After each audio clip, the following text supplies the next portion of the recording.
Alright guys, welcome back to the channel and more on WWE 2K23, where following the initial reveal and all the info that was released, we now have some additional confirmations that come directly from the developers.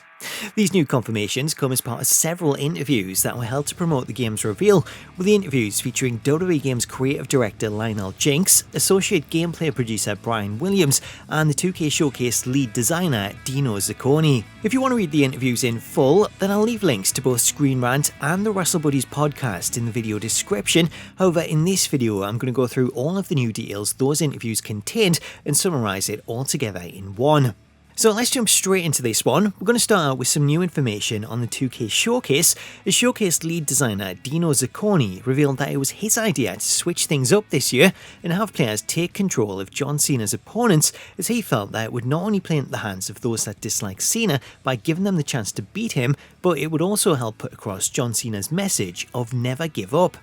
Another deciding factor came after listening to fan feedback, as Dino revealed that one of the biggest complaints about Showcase mode comes from players complaining that they get bored when using the same character, so by switching things around and having players compete against Cena as some of his most famous opponents, and this helps to alleviate that problem of players repeatedly using the same character. As you can probably imagine from hearing how this year's showcase works, unlike past showcases that have included showcase stars' biggest wins, this year's showcase does the opposite, as it will essentially be a compilation of John Cena's biggest defeats. This was confirmed during an interview with the Wrestle Buddies podcast, in which the developers noted that every one of Cena's showcase opponents are superstars that defeated him, with the developers also going on to reveal two of the showcase matches.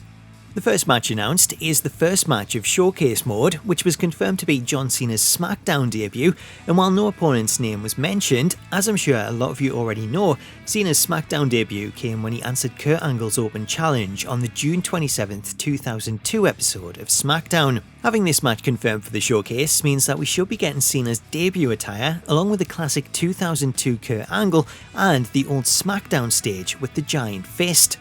As for the second match confirmed, the developers revealed that the final match of the showcase is taken from SummerSlam 2021, in which John Cena unsuccessfully challenged Roman Reigns for the WWE World Heavyweight Championship. So that's two of the matches that are included in the showcase. As for how many there'll be in total, Dino confirmed that showcase mode will feature 14 matches in total, meaning there's still 12 to be announced. It was also confirmed during the interview that this year will see the return of what the developers are calling Slingshot Technology, which is the transition from cutscene to live action footage that was first introduced for the Rey Mysterio showcase in 2K22. Speaking a little on the decision to continue to use real footage in place of cutscenes, the developers claimed that the decision came in after hearing complaints from players that didn't enjoy sitting through long cutscenes, therefore they decided to go with live action footage as they thought it would be easier to sit through.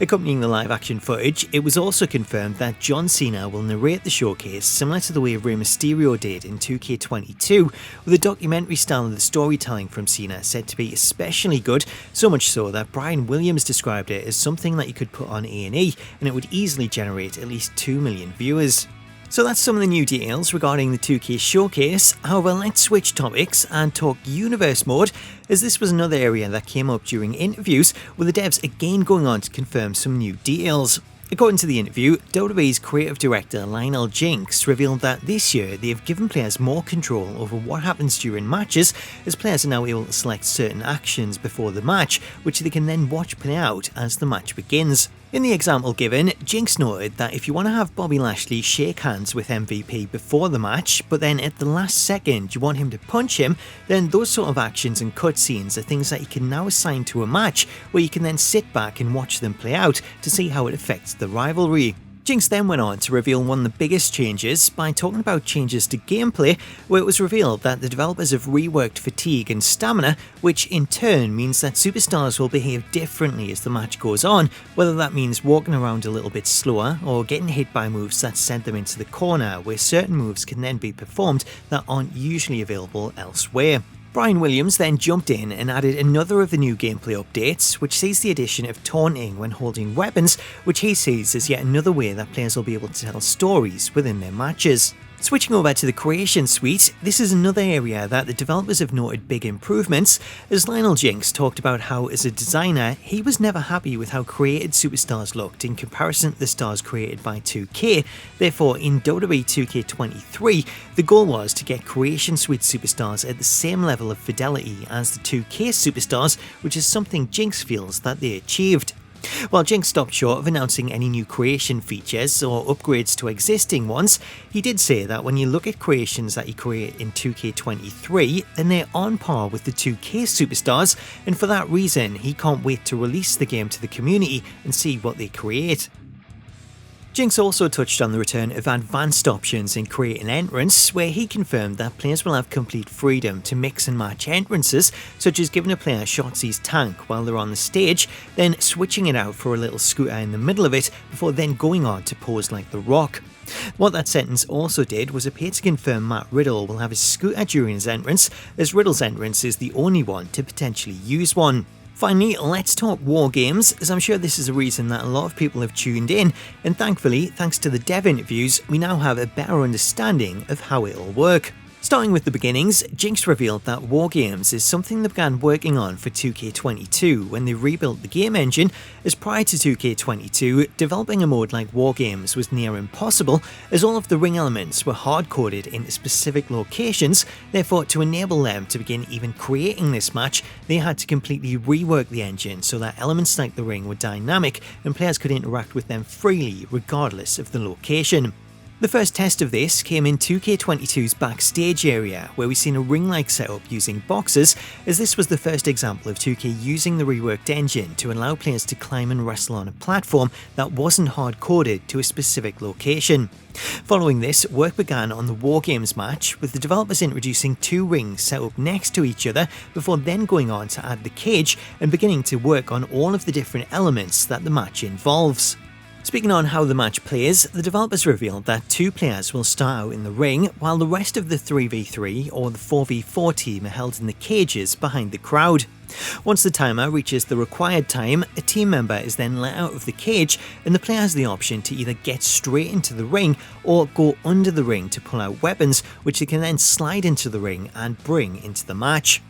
As for the weapons mentioned, Bryan Williams confirmed that players can use the likes of the kendo stick, the steel chair, baseball bats and the stop signs, as well as tables.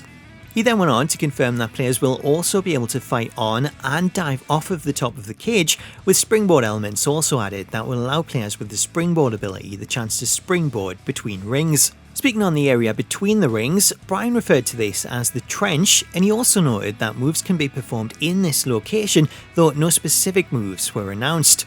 As for the arena that the match takes place in, the question of whether the match is locked to the NXT arena was also brought up, where it was revealed that players will have a choice of 3 War Games arenas, one being NXT, one being Survivor Series, and one being a secret arena that they've yet to announce, which, if I would have to guess, then I would guess that it could potentially be a classic WCW arena. So that's all of the news coming out of the developer interviews. They both proved to be very insightful, not just in regards to new information, but also in regards to how the updates came about and all of the reasons behind them. If you want to check out the interviews in full, then I'll leave a link to both sources in the video description, as they're well worth a read, but that pretty much does it for this video. So let me know your thoughts on all of the new details in the comments, and make sure to keep your notifications turned on, as I'll have more on the game tomorrow. Until then though, thank you so much for watching this video, have yourself an awesome day, and I'll catch you later.